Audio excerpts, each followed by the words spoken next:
رسميا مسابقة توقع جديدة لمباراة الأهلي ضد الاتحاد على 200 دولار. شروط المسابقة بكل سهولة، اكتب توقعك لنتيجة مباراة الاتحاد والأهلي مع كتابة الفائز، وإذا تتوقع المباراة بتنتهي بالتعادل اكتب النتيجة، ومسموح لك تكرر توقعك في الكومنتات، وأهم شرط في المسابقة انك تتابع حسابي، يعني بمجرد تضغط على الزائد الأحمر وتتابعني كذا انت شاركت في المسابقة، لأنه لما نسحب على الفائز نتأكد انه توقعه صحيح وانه ضايف حساب هيمكس، ونهاية المسابقة بتكون مع بداية مباراة الاتحاد ضد الأهلي. شارك في المسابقة وفعلك الفوز.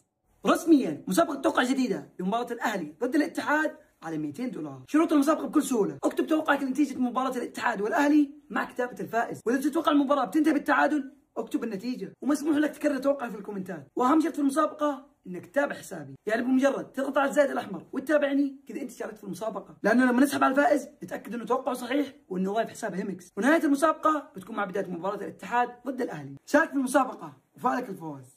رسميا مسابقة توقع جديدة لمباراة الأهلي ضد الاتحاد على 200 دولار. شروط المسابقة بكل سهولة، اكتب توقعك لنتيجة مباراة الاتحاد والأهلي مع كتابة الفائز، وإذا تتوقع المباراة بتنتهي بالتعادل اكتب النتيجة، ومسموح لك تكرر توقعك في الكومنتات، وأهم شرط في المسابقة انك تتابع حسابي، يعني بمجرد تضغط على الزائد الأحمر وتتابعني كذا انت شاركت في المسابقة، لأنه لما نسحب على الفائز نتأكد انه توقعه صحيح وانه ضايف حساب هيمكس، ونهاية المسابقة بتكون مع بداية مباراة الاتحاد ضد الأهلي. شارك في المسابقة وفعلك الفوز.